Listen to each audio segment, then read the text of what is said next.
Estamos listos, hermanos. Quiero ver cuántos tenemos aquí. Hay 18.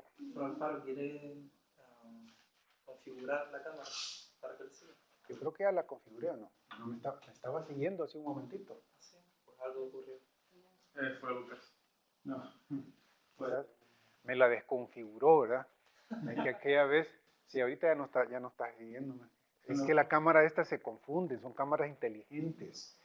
Aquella vez cuando estuvo Wendy y Sabrina aquí, la pobre no hallaba qué hacer porque va a buscar a las dos muchachas. Pero ahora cuando Lucas se vino aquí se me desconfiguró el asunto. Ay, no, hombre. Espérenme, hermanos, estamos aquí tratando de configurar esta cosa pero debería estar. Miren. Ahí está.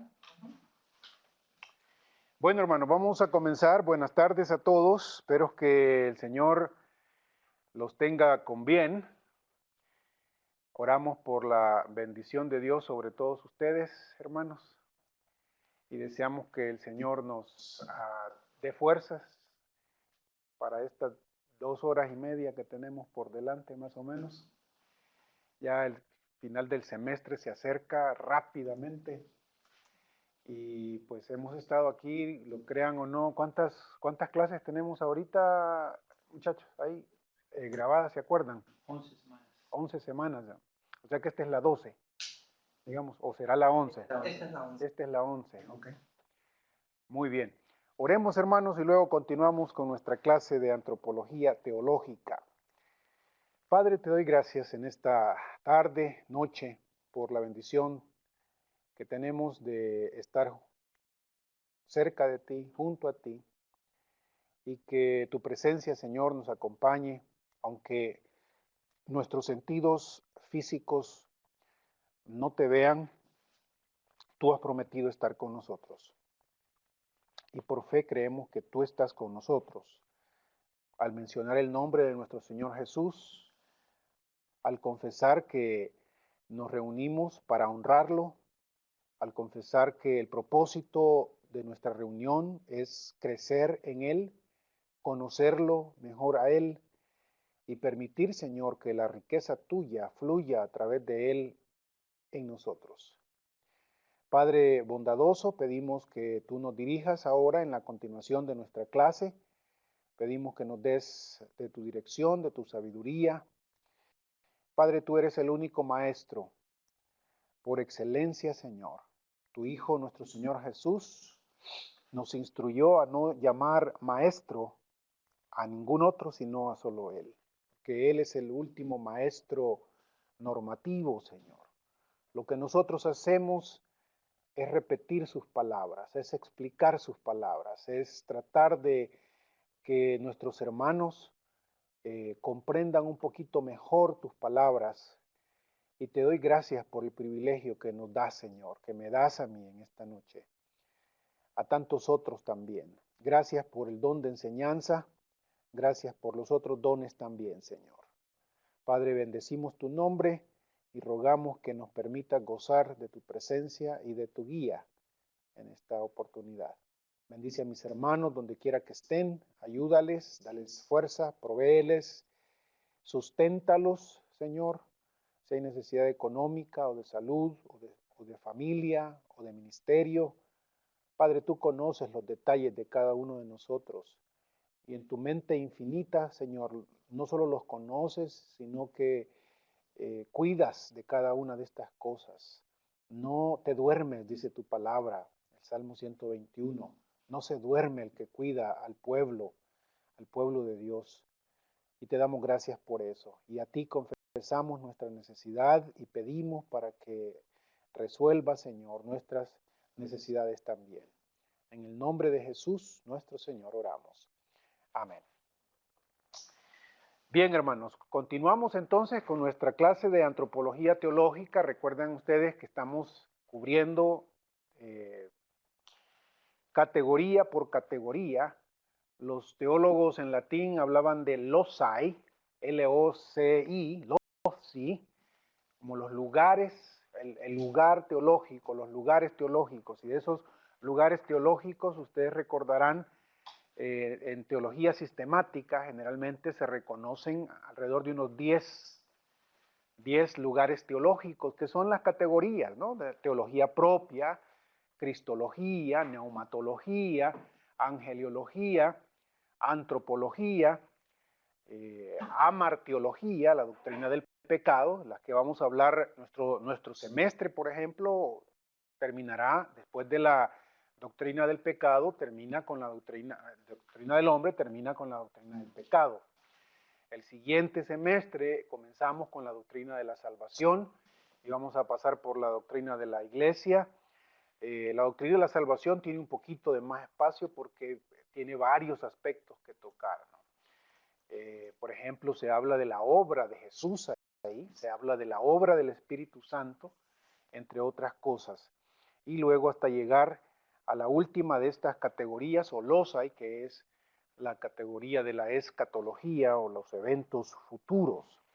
Estas 10 categorías, ustedes recuerdan, hemos dicho, no son inspiradas, es decir, son una manera útil de categorizar, digamos, todo lo que la enseñanza de la Escritura contiene.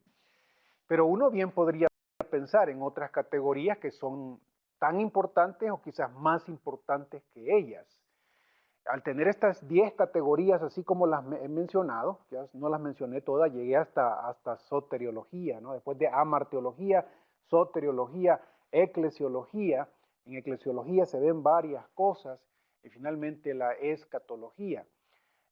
La que me había faltado ahí al inicio es la doctrina de la Escritura, por supuesto. Pero estas 10 categorías, lo que digo, no son inspiradas. Podríamos pensar en otras categorías. A mí me gusta en la introducción a la teología, en la clase de introducción a la teología propiamente, colocar algunas sugerencias de otras categorías que bien podríamos tener. Por ejemplo, la doctrina de la doxología, que es una doctrina, a mí me parece que tiene tanto material y es tan importante como cualquier otra de las que están ahí. La doctrina de la doxología tendría que ver con el propósito último del ser de Dios y de la creación de Dios. La doxología es la doctrina de la gloria de Dios, en donde se incluye la adoración de Dios, por ejemplo, también. A ninguna otra doctrina, por ejemplo, se le ha asignado un libro, el libro más grande de la Escritura, que es el libro de los Salmos. 150 capítulos y algunos de ellos mucho más largos que cualquiera otro de la Escritura. El Salmo 119 le gana a todos los demás, ¿no? ¿Cuántos versículos son? 176 o 156 versículos. Por ahí anda, ya me comí 20 de un solo, pero es larguísimo. Y todo eso para hablar de que el Señor toma bien en serio el asunto de la doxología, cómo lo adoramos, cómo nos dirigimos a Él. Esa categoría no muchas veces aparece en la teología sistemática y debería. Yo sí conozco y tengo varios libros de teólogos sistemáticos que han dedicado su teología sistemática a esa particular categoría, la doxología. Y por supuesto podríamos pensar en otras también, ¿no? Pero ahora estamos concentrados en la doctrina del hombre o del ser humano, y habíamos dicho a manera de resumen aquí que los seres humanos son seres creados por Dios, parte de la buena creación. Recordando que en el cristianismo existen esas raíces, tristemente hablando, pero existen esas raíces del gnosticismo antiguo en el que lo creado, la materia, parece muchas veces ser considerado como algo malo en sí mismo. Para Dios las cosas no son así. Para Dios la creación, toda la creación, el polvo de la creación, la materia de la creación es algo bueno. Cuando Dios la mira originalmente, la considera buena. Y dijo Dios que era bueno. Y cuando hace al hombre, que era muy bueno. Es decir, esa concepción debe traerse a cuenta, en especial en los círculos cristianos, que o despreciamos lo material en cuanto a la evaluación espiritual de lo material, o simplemente lo convertimos en un ídolo, ¿no? ¿no? Es decir, el materialismo que nos absorbe muchas veces. Los seres humanos somos creados y somos parte de la buena creación de Dios. Ya, probablemente tengo un poquito de más tiempo más adelante para hablar de estas raíces gnósticas de las que deberíamos sacudirnos, ¿no? El preocuparnos solo por lo espiritual, como si lo material del cuerpo no fuera importante, es gnosticismo, no es cristianismo. El decir que el cuerpo es simplemente como algunos teólogos del pasado lo describían, ¿no? El cuerpo es la bestia sobre la que la persona cabalga, ¿no? Es decir, algo así. Ese tipo de comentarios revelan un gnosticismo subyacente, está abajo de las concepciones que a veces pintamos así como cristianas. El sacrificar, el martirizar el cuerpo. Y hoy en nuestro tiempo, en nuestra semana, esta semana, vamos a mirar mucho de ese sacrificio del cuerpo, cómo se pencasea, perdónenme la expresión, el cuerpo.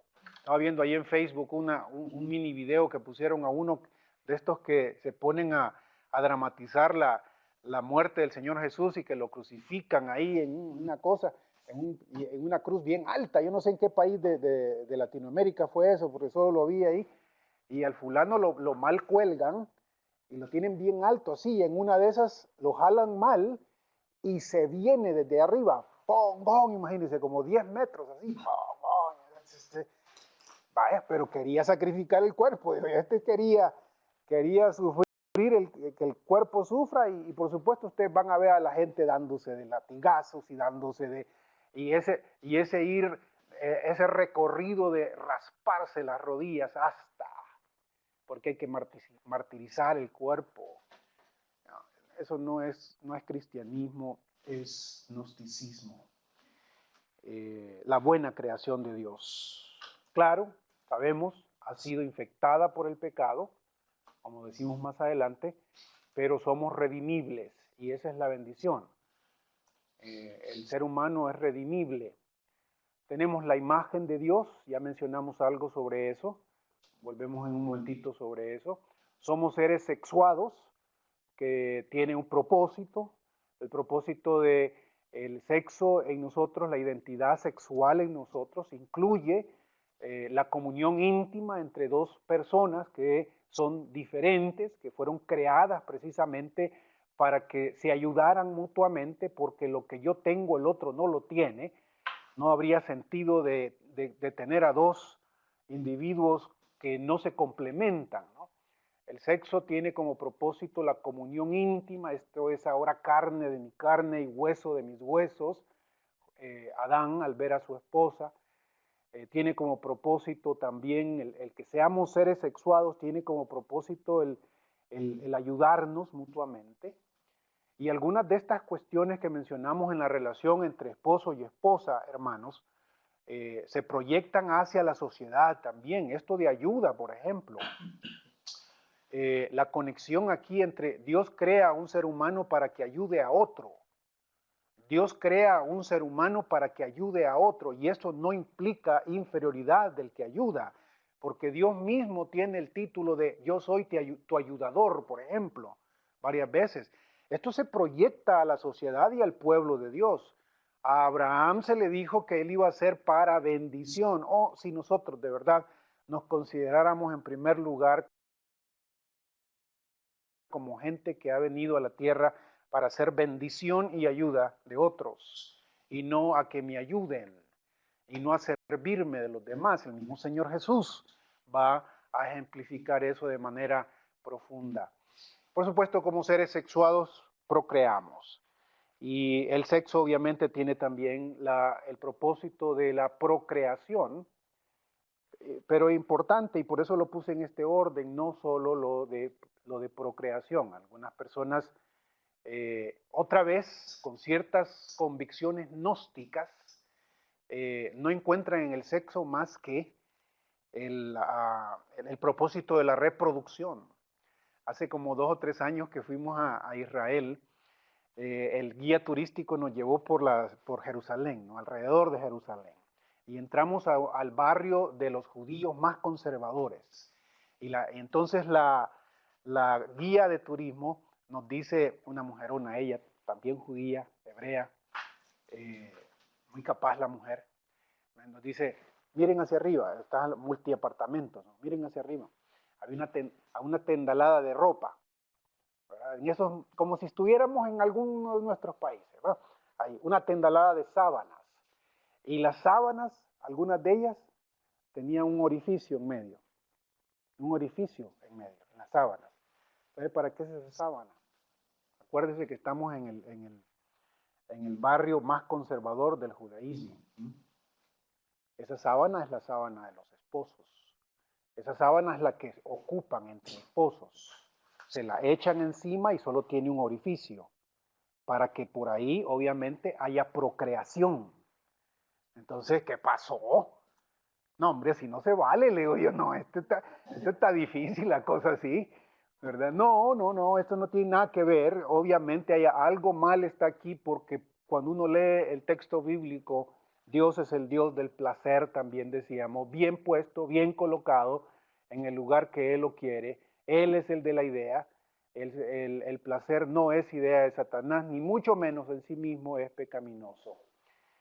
Los seres humanos somos capaces de reproducirnos a nuestra imagen, somos una raza y eso nos conecta de manera misteriosa. Ninguno de nosotros puede explicar exactamente cómo es que estamos conectados, pero la Biblia nos da muchas intuiciones en cuanto a nuestra conexión mutua. Nos habla de que somos humanidad, de un linaje, de una sangre hizo un linaje, dice el apóstol Pablo. Entonces, aunque obviamente no tenemos cómo comprobar esto, sí creemos que la raza humana tiene características, y aquí está la gran discusión aquella, ¿no? De si si hay varias razas dentro de los humanos o si es una raza con varias ramificaciones, ¿no? No se debe hablar de raza negra porque no es raza, o de raza, que diga usted, de otro tipo de raza, ¿no? Porque no son razas, la raza es la raza humana. Dentro de ellos hay variación. Eso es importante en un momentito cuando hablemos al final de la clase sobre si Dios creó al ser humano con el potencial de desarrollo, o si lo creó completamente así terminado. Ya aquí estás terminado, no esperes más, comportate bien, ahí vas a estar bien, nos vamos a relacionar contigo, Dios te va a estar hablando, pero hasta ahí nomás. O, tal como a mí me parece, por lo que el Nuevo Testamento nos dice sobre el Señor Jesús también, si Dios en la creación del ser humano, el hombre y la mujer, le dio una potencialidad para el cambio, para el desarrollo, si hay posibilidad de cambio, de variación dentro de la misma raza, el color de tu piel, el color de tu pelo, el color de la altura. Ahora, imagínense que todos fuéramos igualitos. Imagínense que todos tuvieran el mismo color de pelo, el mismo color de piel, el mismo color de ojos, el mismo color de, qué sé yo, ¿no? Hay potencialidad de cambio en cada uno de nosotros y eso es parte de ser una raza. Por supuesto, esto también capacita, es decir, que aquí hay implicaciones soteriológicas, amartiológicas y soteriológicas. Amartiológicas porque cuando uno de los de la raza peca, Adán, en él todos pecan, así dice la Escritura, ¿no? Y los judíos de alguna forma son conscientes de eso. Cuando pecó Adán, nosotros pecamos también. ¿Qué es eso que nos une? Pues eso que llamamos humanidad, que nos conecta otra vez. Pero tiene implicaciones soteriológicas, precisamente porque es por eso que nuestro Salvador tiene que ser uno de nosotros, para que desde adentro, desde nuestra raza, pueda inyectarnos las virtudes que vienen de Dios. La verdadera salvación debe entenderse no solo, y ustedes se van a cansar de oírme, y se lo repito incluso en inglés también a mis hermanos, porque creo que es una debilidad en la soteriología evangélica, el pensar que la salvación es solo cuestión del perdón de los pecados. El perdón de los pecados es importantísimo, es indispensable, es algo por lo que deberíamos estar agradecidos hasta la eternidad, pero no es el todo de la salvación. El todo de la salvación es mucho más que Dios te diga, que Dios te esté diciendo, te perdono los pecados, está bien, ya estamos en paz, pero estate tranquilito ahí. Otra vez, la salvación tiene que ver con un compartir algo. Dios comparte con nosotros y Él ha querido participar en nosotros también. Esa es la necesidad de la encarnación. La necesidad de que Él se haga uno con nosotros para que nosotros llegamos a ser uno con Él, ¿verdad? Y eso es factible en virtud de la raza. Somos seres con responsabilidad de administrar la creación. Cuando hablemos de la doctrina del pecado, les voy a mencionar que los evangélicos otra vez hemos sido muy buenos para subrayar la pecaminosidad individual del ser humano, es decir, los pecados individuales. Pero se nos ha pasado por alto frecuentemente que como raza, como sociedad, como humanidad tenemos responsabilidad administrativa de la creación, y cuando eso no sucede y cuando abusamos la creación, cuando descuidamos la creación, cuando abusamos la creación, cuando nos aprovechamos en exceso hasta el deterioro de la creación, estamos faltando a nuestra responsabilidad de administrarla, y a eso se le llama pecado social. A eso se le llama, por lo menos es parte del pecado social. La dimensión del pecado social es algo que muchos evangélicos, de hecho cuando yo pasé, yo lo digo sin mayor problema, cuando yo pasé por el seminario, mis clases de teología sistemática, mi profesor de teología sistemática nunca me habló de pecado social, siempre es cuestión de pecado individual. Y ese es problema de nuestro individualismo occidental, ¿no? Para la Escritura, sin embargo, hay una dimensión colectiva que comienza con este asunto. Somos raza, a todos se nos dio el mandato, dirá la teología reformada en algunos contextos, dirá el mandato cultural, por ejemplo. El ser responsable de desarrollar cierto tipo de cultura, cierto tipo de progreso, cierto tipo de mantenimiento. Entonces, con eso en mente, pasamos a que obviamente somos creados también para tener relación con Dios. De eso ya hemos hablado.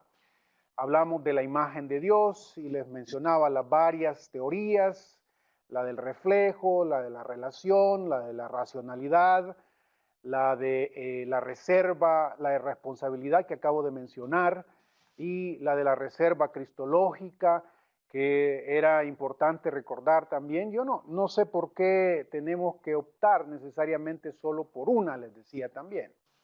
Yo creo que poner todas esas cosas en un paquete nos hace únicos.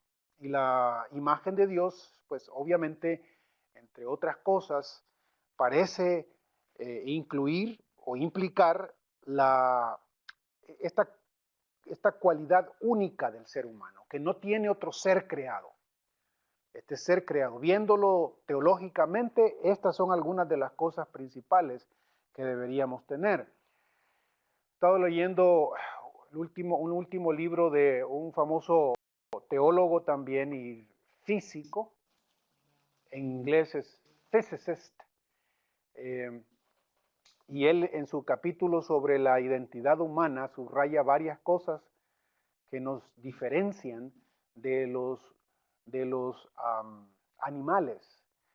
Si Dios permite, más adelante se los voy a presentar, pero me llama la atención que una de las cosas que habla él es la capacidad de lenguaje, esta capacidad que tenemos de articular cosas. Sí, el animal puede tener un lenguaje bien rudimentario, aprendido. Un chimpancé puede ser entrenado para que tenga ciertos tipos de signos que se aprenden y con el que comunica. Otra vez vi hace poquito en Facebook a dos gatos que les están dando de comer, no sé si lo han visto ustedes, y están los dos comiendo, y el hombre que les está dando de comer tiene dos platitos, ¿no? Un platito aquí y un platito allá para los dos gatos. Y a la par de los platitos tiene dos timbres. Entonces, al primer gatito que toca el timbre, él le pone un pan. Y entonces cuando el otro mira que eso pasa, toca también el timbre del otro y le pone el pan el hombre, se lo vuelve a comer y vuelve a tocarlo para que le ponga otra vez. No sé si lo han visto, pero es bien interesante, ¿no? A uno le parece que ese es, imagínense, hermano, a uno dice, mire, hay una comunicación, por supuesto, pero ¿cuán lejos está eso de una obra de Cervantes, por ejemplo? Hambre. De Instinto, a la obra de Cervantes, la obra de Shakespeare, o los grandes literatos, ¿verdad? De nuestra humanidad. Es decir, para decir que eso es igual al lenguaje humano, hay mucha tela que cortar. Bueno, yo les voy a presentar más adelante a John Polkinghorne y las características que como físico, eso es un científico que es creyente también, habla de por qué somos diferentes a la demás creación. Perdón. También hablábamos de la caída y la alienación que tenemos, es decir, separación de Dios.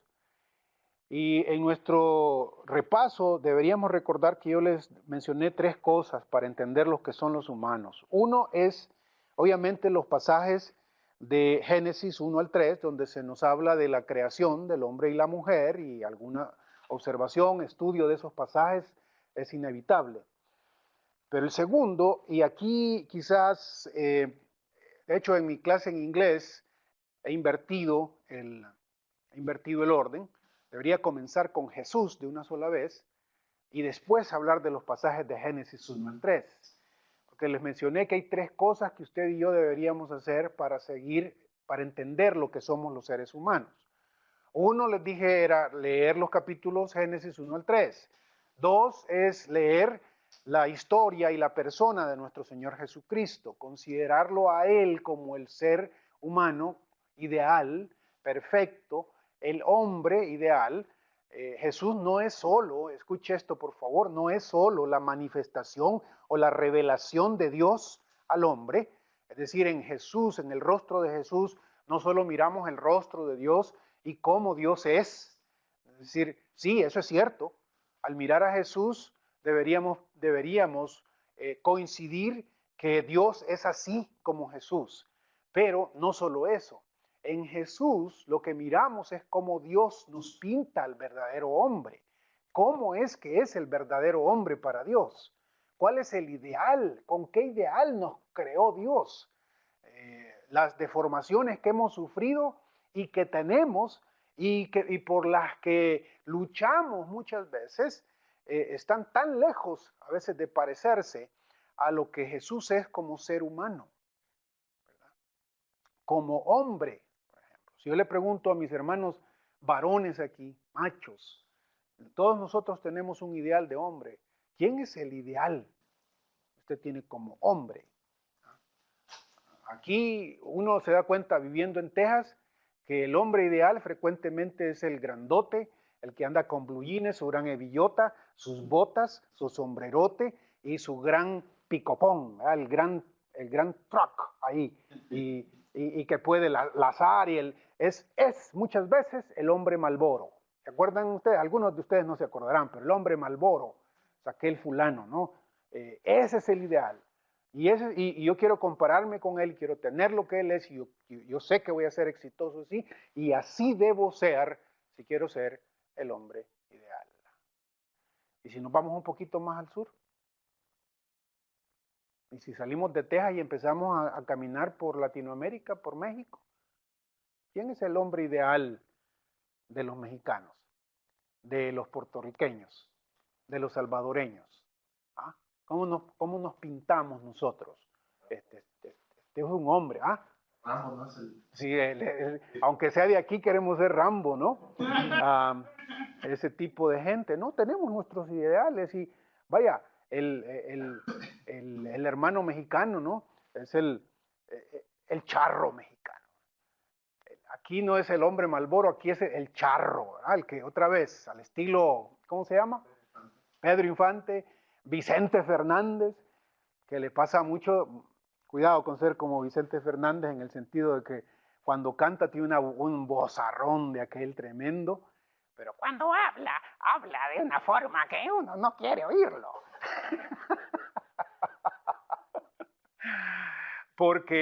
Pero no es cierto, esos son nuestros ideales. Como el hombre no llora, el hombre es macho, el hombre se aguanta, el hombre se queda en la raya, el hombre es ese tipo. Octavio Paz, este famoso escritor, premio Nobel de literatura mexicano, tiene una serie de libros a mí siempre me ha encantado leerlo desde hace años, y algunos de sus ensayos sobre la identidad latinoamericana me llaman la atención, porque analiza al mexicano, yo diría en realidad, está analizando a los latinoamericanos. Mucho de lo que dice ahí es muy, muy latino, no solo para los mexicanos. Habla, por ejemplo, de que los hombres le temen ser comparados a la mujer porque la mujer está rajada. Así lo dice. La mujer se raja, el hombre no es rajado. Wow, no dice así. Pero a saber por qué. Porque todo eso, y él mismo lo dice, eso es pura fachada. ¿No? Eso es pura fachada que tenemos y que nos echamos porque así nos hemos concebido como seres humanos y como hombres, ¿verdad? No, el chiste aquel de fulano que insiste, yo me voy a morir con las botas puestas. Yo me voy a morir con las botas puestas. Así, pero bravo, yo me voy a morir con las botas puestas. Y con las botas puestas y con las botas puestas. ¿Y por qué? ¿Y por qué? Tengo las uñas pintadas.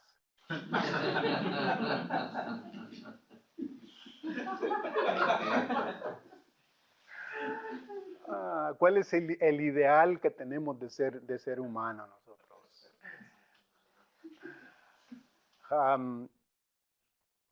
Otra vez, esto es importante para mí. Jesús viene y se presenta y se desarrolla y vive y toma ciertas acciones, tiene ciertas actitudes, ciertas preferencias, ciertas maneras de ser, ciertas decisiones, ciertas asociaciones. Y todas estas cosas nos hablan de cómo Él se entiende como ser humano y si es así, de cómo Dios entiende al ser humano, al hombre en especial. Si tenemos que tener un ideal de hombre, por ejemplo, ese hombre ideal es el Señor Jesús. Por eso, mirándolo a Él, entendemos que entiende Dios por hombre y por ser humano. El hombre que no llora, por ejemplo, con Jesús, se viene para abajo. Porque el Señor supo llorar y lloró cuando debía hacerlo, sin ninguna pena. Lloró frente a la tumba de su amigo, aún sabiendo que lo iba a resucitar. Lloró enfrente de una Jerusalén que lo rechaza, ¿verdad? Y que no quiere nada con Dios. Ese llorar y quebrarse a los hombres a veces nos cuesta, ¿no? Escondemos el rostro y nos queremos hacer, pero ahí va. El trato con la mujer, por ejemplo. ¿Cómo trata Jesús a las mujeres? Ese trato respetuoso, ese trato igualitario, ese trato de querer enseñarle, por ejemplo, a una mujer en el mundo de el Señor Jesús, que un rabí se sentara con una mujer a enseñarle o permitir que la mujer estuviera ahí oyéndole a un rabino hacer eso es algo casi escandaloso, ¿no? Es decir, no, eso no se puede. Por favor. Y de hecho, cuando viene a esto y las dos mujeres, las dos hermanas están aquí, en eso recuerden cómo el Señor Jesús trata a esta que le está poniendo atención. La otra se queja, Señor, manda a mi hermana que haga lo que nosotros tenemos que hacer. Ella está ahí sentada aprendiendo y eso, yo estoy aquí abatida con el asunto. Y el Señor Jesús responde, a ella se le ha dado algo y eso no se lo voy a quitar. Eso no se lo voy a quitar. Esa manera de tratar con las mujeres. Trata con la... Y a veces va más allá, hermanos. Y esto nos va a servir, por supuesto, para después de hablar para hablar de eclesiología y el liderazgo en la iglesia, porque el Señor Jesús, cuando se trata de romper normas culturales por hacer justicia, la justicia del reino de Dios, a Él no le importa que lo critiquen, a Él no le importa que, lo encontraron hablando solo con una mujer. ¿Recuerdan aquella vez que los discípulos lo encuentran hablando y sus discípulos están, ¿qué está haciendo este? Y a Él le importa. Yo iba a decir un pepino, pero allá no creo que hubiera pepinos. Una uva, un olivo, ¿sí? A Él no le importa, Él quiere alcanzar a una mujer en el mismo. Le era necesario pasar por ahí para alcanzar a esta y luego a las demás. Bueno, entonces, pensar en Jesús como el hombre ideal nos ayuda a entender cómo Dios quiere que nos pensemos nosotros. Él es el verdadero ser humano, el segundo Adán, el nuevo hombre. Como tal, Él restaura la imagen de Dios en la humanidad, tanto relacionalmente como ontológicamente. Aquellos que deciden confiar en Él, participan en Él y disfrutan de un nuevo presente y futuro. Ya lo habíamos visto, solo para enfatizar que Jesús como segundo Adán, en Él mismo, aquí hay algo que Ireneo de León, uno de los primeros teólogos cristianos en el siglo II, siglo III, va a describir cómo la doctrina de la recapitulación, tomando Colosenses capítulo 1, donde se dice que a Dios le ha placido, le plugo a Dios, poner a Jesús como cabeza de toda la creación y reunir, restaurar en Él todas las cosas, ¿verdad? Así dice Pablo en ese pasaje. Ireneo de León, un pastor en Francia, de Lyon, en Lyon, lucha contra los gnósticos, otra vez esta tendencia gnóstica de la que les he hablado tanto. Su obra maestra, Contra las herejías, un libro grande, por cierto, trata en varios de los primeros libros de él sobre la intrincada estructura de la cantidad de grupos gnósticos que hay. Increíble, ¿no? El fulano Ireneo, escribiendo en griego, por supuesto,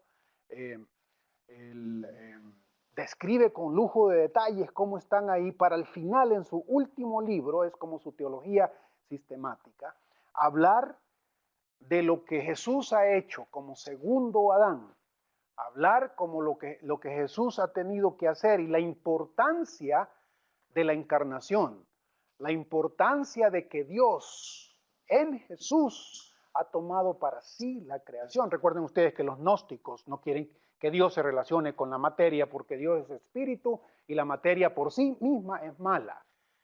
Y Ireneo de León, leyendo bien las escrituras, dice, eso no puede ser así. La creación es tan buena y es tan redimible que el mismo Dios ha querido ser y entrar en ella. Y lo que hace en Jesús de Nazaret y su encarnación es empezar a restaurarlo, restaurar la creación. Por eso es necesario, decía él, quizás yendo un poquito más allá de lo que el texto garantiza, por eso era necesario, decía él, que el Señor Jesús tuviera que ser un bebé normal, un niño normal, un adolescente normal, un hombre joven normal y un hombre maduro normal, para que a través de todas esas etapas físicas de su edad, Él restaure la nueva humanidad, restaure desde adentro.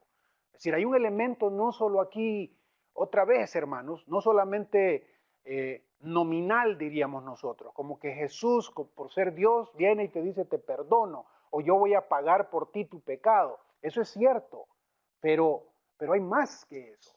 El nuevo Adán, por ser uno de nosotros, desde adentro, Jesús lo está restaurando. Y claro, ¿qué será esto de restaurarlo ontológicamente al ser humano? En el que ya no hay enfermedad, en el que ya no hay vejez, en el que ya no hay muerte. Esta es parte de la salvación de la que debemos hablar. Por eso se le llama el segundo Adán. Por eso la importancia de Jesús y su relación con los seres humanos, ¿no? Él restaura esta imagen de Dios en nosotros, tanto relacionalmente, decimos, Él nos capacita para volvernos a relacionar con Dios, pero también ontológicamente, dentro de nosotros y dentro de la humanidad. En Él, por ejemplo, uno de nosotros, y tengo que repetir esto, uno de nosotros está allá arriba completito ya, tal como Dios quiere que los seres humanos sean. Entonces, esta es la nueva humanidad. De hecho, José Ignacio González Faust, un famoso cristólogo español, llama su libro de Cristología así, la nueva humanidad. Es decir, en Jesús tenemos esa nueva humanidad que se está restaurando. Todos aquellos que participamos en Él vamos a disfrutar de ese futuro. Y como les decía a los hermanos en inglés también, lo que pasa es que a nosotros los huesos los tenemos bien fríos y esto ya ni esto nos calienta, ¿no? Sinceramente muchas veces, bueno, algunas veces han sido los predicadores los que somos culpables de que los hermanos ya ni un amén quieren decir, pero otras veces es el corazón frío que el Señor Jesucristo ha dicho que va a cambiar. El corazón de piedra que lo va a convertir en corazón de carne, dice Jeremías, recuerdan ustedes, ¿verdad?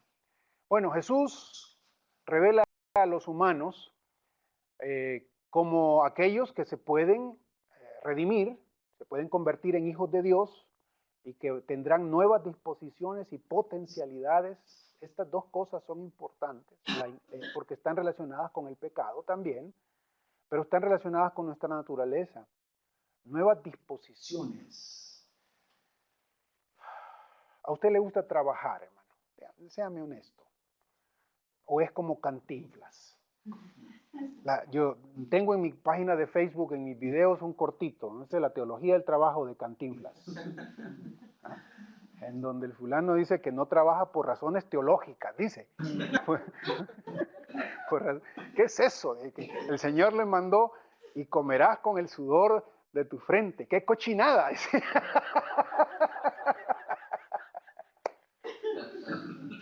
Entonces, pero esto me hace pensar a mí de las disposiciones. Es decir, honestamente, a nosotros muchas veces el trabajo nos fatiga, nos hastía, nos carga, quisiéramos muchas veces liberar, y muchas personas pasamos toda la vida atadas a un trabajo, esclavizados a un trabajo, metidos en un trabajo sin poder disfrutar la humanidad propiamente.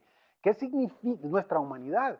¿Qué significa que en la nueva humanidad, cuando el pecado no esté presente, Dios cambiará nuestras disposiciones para que lo que me guste hacer lo pueda hacer y para que lo que yo trabaje sea también un placer increíble hacerlo? Yo no considero, y eso es algo que vamos a ver más adelante, que el hombre y la nueva humanidad en el futuro se trate de estar en un culto todo el tiempo, por ejemplo, ¿no? Que vamos a tener un gran servicio y que toda la eternidad va a ser acerca de estar en un servicio. Algunos así piensan. Otros piensan que es tener un gran salón de clases todo el tiempo, ¿no? Y que uno va a estar estudiando todo el tiempo sobre cómo es Dios. Por las impresiones que la Escritura me da, a mí me parece que Dios nos va a dejar experimentar, crecer como seres humanos, sin la presencia del pecado, hacer las cosas que nos encantan, que pudiéramos hacer, descubrir este elemento de creatividad, por cierto, parte de lo que dice Polkinghorne, de lo que nos diferencia de los otros seres creados, la creatividad del ser humano. Tratar con eso, disfrutar eso y crecer en eso, esta disposición diferente, ¿no? En donde el que razona, el que filosofa, así se dice, ¿verdad? O el que reflexiona para crear una poesía no es considerado un haragán, porque no es un haragán. Y si es un haragán, es porque simplemente está agarrando esto como excusa por una disposición errónea. A eso es lo que me refiero, ¿no? Que si en la nueva humanidad vamos a tener a grandes poetas, grandes poetisas, grandes cantantes, mujeres y hombres, explotando su creatividad al máximo, porque ya no estaremos rodeados del pecado, porque ya no nos aplastará el pecado, porque ya no viviremos cargados con el peso de la gravedad. Nosotros ahorita, cuando estás joven, no te pesa la gravedad, honestamente, no te pesa. Pero en la medida que vas avanzando el tiempo, ya te das cuenta que, ay, yo me acuerdo cuando empecé a dar clases de teología en el seminario hace 25 años, yo fácilmente podría pasar enseñando todo el sábado hasta la tarde sin problema, ir corriendo a comer a la casa y regresar con mi esposa y las dos niñas chiquitas a dar lecciones porque era pastor juvenil también, ¿no? Y luego, después de estar ahí con los jóvenes, correr con los jóvenes, saltar con los jóvenes, ¿verdad? Pastor juvenil para otra cosa. Pregúntenme hoy, no. Ha habido momentitos en que las piernas ya tiemblan. ¿Qué será la nueva humanidad con este nuestro Señor Jesús, en donde habrá nuevas disposiciones y potencialidades? Y Él, nuestro Señor Jesús, se presenta como la entrada a esa naturaleza. Yo quiero otra vez acostumbrarlos a esto, hermano. Cuando Jesús dice ser la puerta, en este caso la entrada a esta nueva vida, nueva potencialidad de la raza humana, no está pensando solo en cuestiones nominales o en, digamos, que nosotros le obedezcamos o que le sigamos o que lo confesemos. Todo eso es necesario y cierto, pero cuando Él se llama la puerta, por ejemplo, es una manera de decir que es precisamente a través de Él que las bendiciones de Dios nos pasan a nosotros, ¿no? La puerta de Dios para nosotros, entrada de Dios a nosotros y entrada de nosotros a Dios, propiamente. Estábamos discutiendo Juan 15, ¿no? Yo soy la vid y vosotros los pámpanos. La savia de Dios viene a través de Jesús para nosotros. La savia de la vida eterna en ese sentido. Si alejados de mí nada pueden hacer en ese sentido. Bueno, yo creo que llegamos aquí, ¿verdad? A esta foto llegamos la vez pasada.